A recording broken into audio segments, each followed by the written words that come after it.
let's get to the main event of this massacre. Now the question has been answered. Why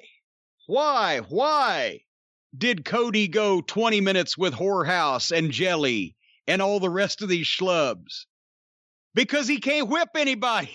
That's why. They've proven it now. What was this? I don't know.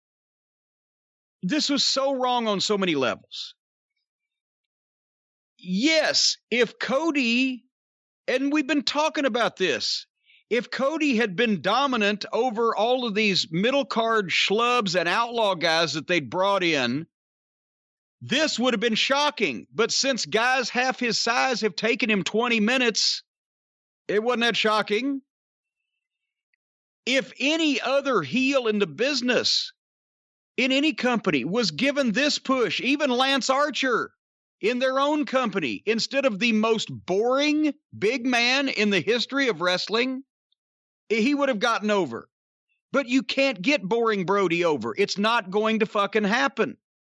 And everybody's going to say, oh, he looked great. He looked great. Yes, he did. If this was the only time I'd ever seen Brodie Lee, I would think he was fucking great. Because he did all of his shit the way he wanted to a willing opponent that could take it and had to sell nothing. You can't do this all the time. If this conversely was the first time I'd seen Cody, I'd say, what the fuck? This guy's a champion of what?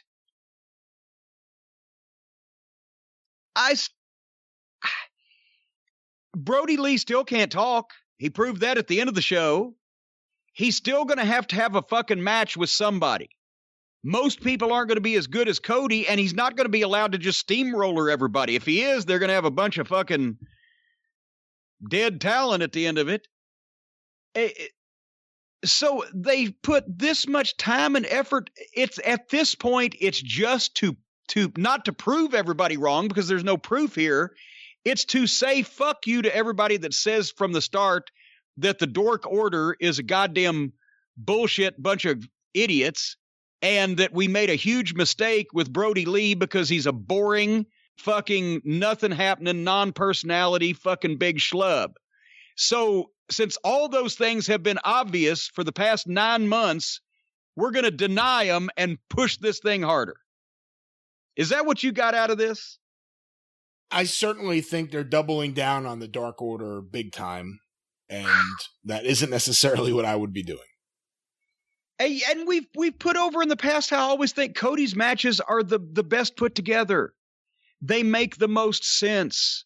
They're the most logical. They're the most dramatic. They're the most like pro wrestling. His match with Dustin was an epic. One of the greatest matches from anywhere that I've seen in the past several years. Well, maybe you're giving Cody too much credit for that match. Well, it's the same time.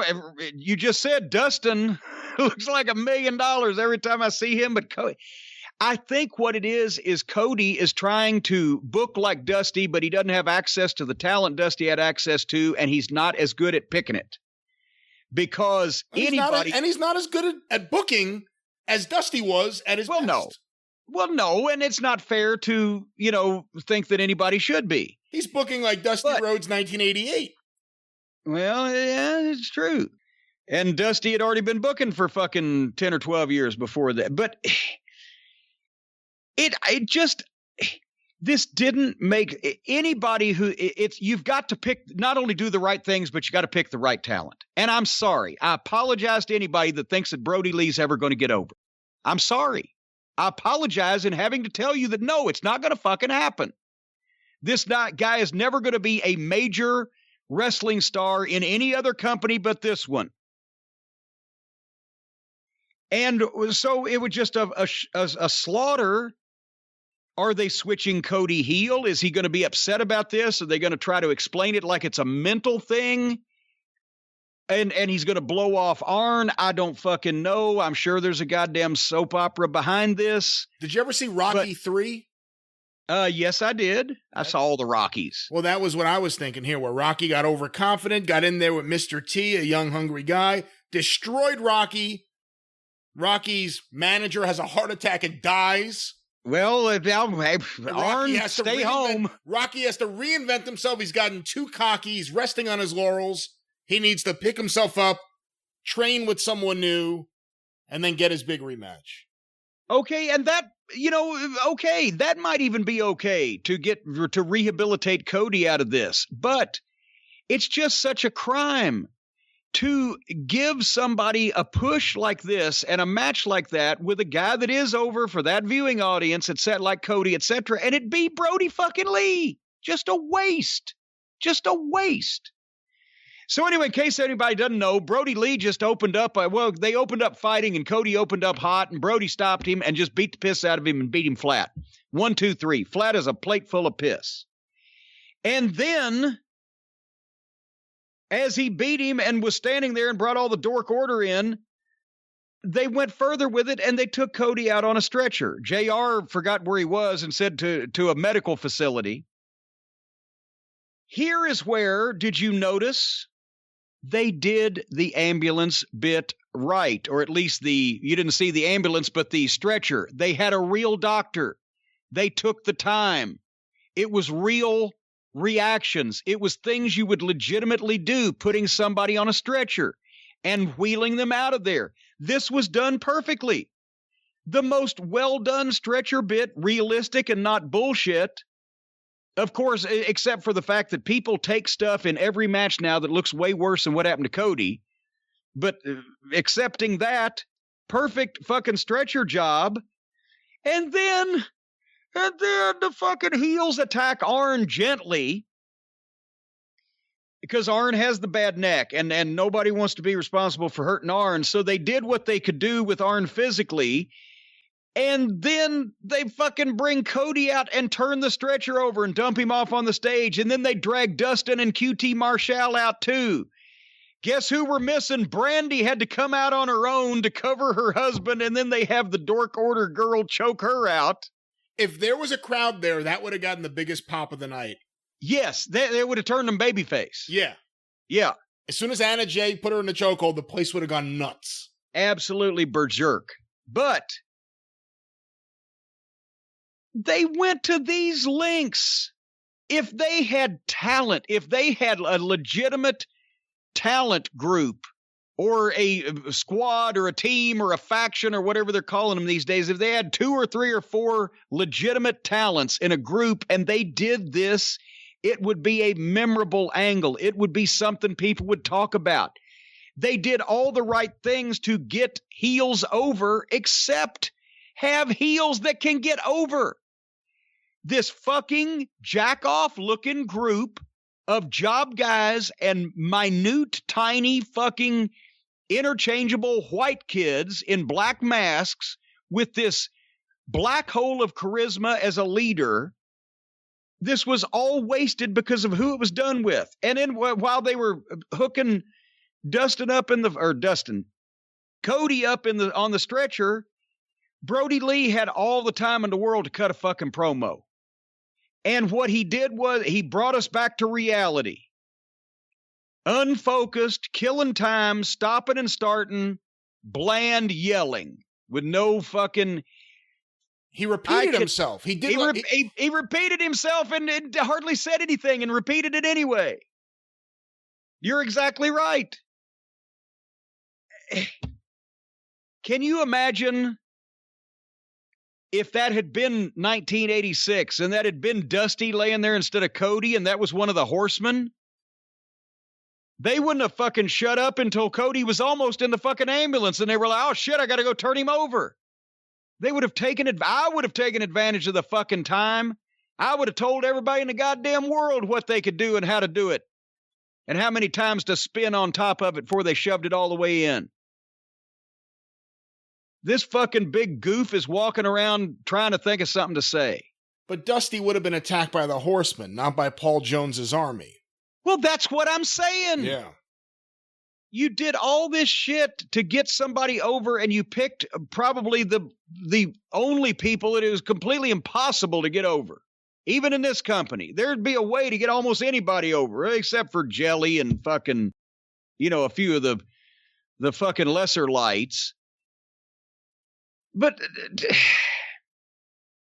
all that work. And then if you do it again in the next year, something this heavy, or laying everybody out like that. People just go, oh, they've already done that. So you've lost your chance to make a first impression with talent that can register with this fucking guy and this fucking group and this fucking goofiness.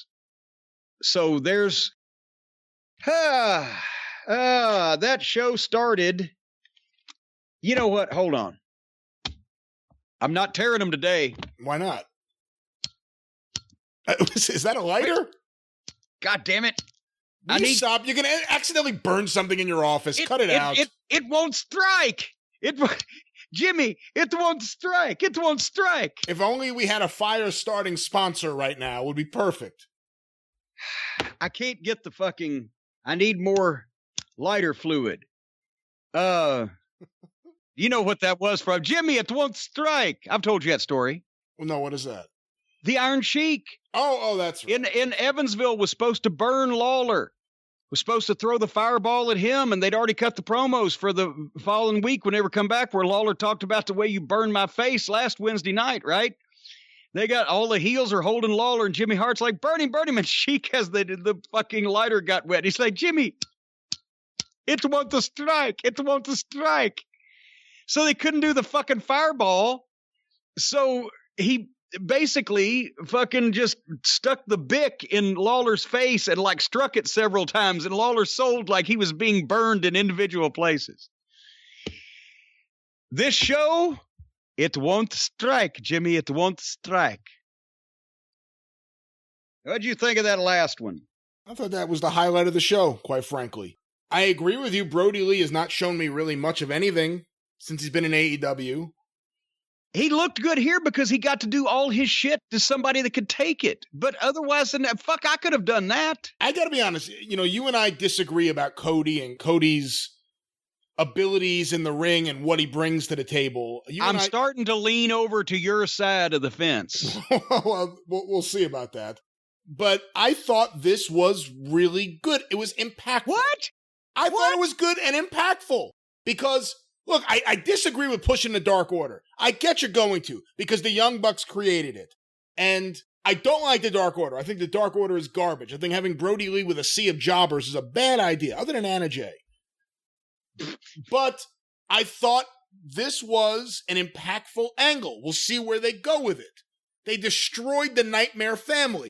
By the way, just point here, too many fucking factions in AEW. Everyone doesn't have to be in a faction. And we've said this before. Remember when there was only one faction? That's why it stood out and was unusual. There's only one faction in a fucking... That's why the babyface had to have to band together to fight the heel faction. Despite the fact that I'm not a fan of the Dark Order, I thought this was really well done for what it was. I think maybe this could be something that makes Cody interesting again, because despite the fact he's been the TNT champion... and having these long, extended matches with every indie guy he could find, and then a very short match with Scorpio Sky, the most talented of all those guys that he wrestled, which still makes no sense. Should have dropped it to Scorpio Sky, to be honest with you. But maybe this will make him interesting again. We haven't heard any promos from him in weeks. Now this gives him something to talk about. We'll see where they go with Arn. If this leads to Brandy versus Anna Jay, that's a problem. You fast forward to that women's tag match. I didn't. Brandy Rhodes should not be in a ring. She should not be in a ring. We're not even talking about the idea. You watched it? I watched it. I watched it. Well, tell us about it. There's nothing to tell. It sucked. They didn't need a women's tag team division. They have enough problems with their with their women's singles division. The Wingle division. The Wingle division sucks. But Brandy shouldn't be in the ring. Brandy, for a wrestler, she shouldn't be in the ring. She's not a wrestler. She's not a wrestler. But that's not going to happen. She's going to be on every single week. Well, but the point is, you thought it was a good angle. And actually, we're agreeing with each other again, to the consternation of all the listeners out there. We're agreeing with each other. This was so well done and so at such a great angle and a heat angle and impactful that's why my head exploded, that they would do something. They finally do something well. Even the ambulance or the stretcher ride thing, they even did that right after we've been bitching and complaining. They do everything right with the exact wrong heel group to do something like that with, that you will get nothing out of. So they have demolished their Nightmare family for no good purpose. No, I thought other talented heels could have gotten over in that situation. I agree. I mean, what would be more impactful, this or if Lance Archer destroyed Cody and then destroyed every one of them while Jake laughed? That would have been more impactful. Yeah. I'm not a fan of Brodie Lee in AEW. I thought he looked really good here. But we found out also from our little bird that Brodie Lee is apparently best friends with the guy that works for AEW that's friends with Meltzer because he got him the job in the office. So there you go. Yeah, but that doesn't say everyone there is friend. It's a company of friends. It's a very happy place to work. That's why they all hug and kiss and shake hands and pat each other on the back and the butt after they have their matches where they hate each other. There's nothing else to say. There's nothing else to say. Well, this is your fucking show. Close it up. We're not playing any songs this week as a punishment. Yeah. We're punishing ourselves because we had to watch these fucking shows. And I didn't even watch SmackDown.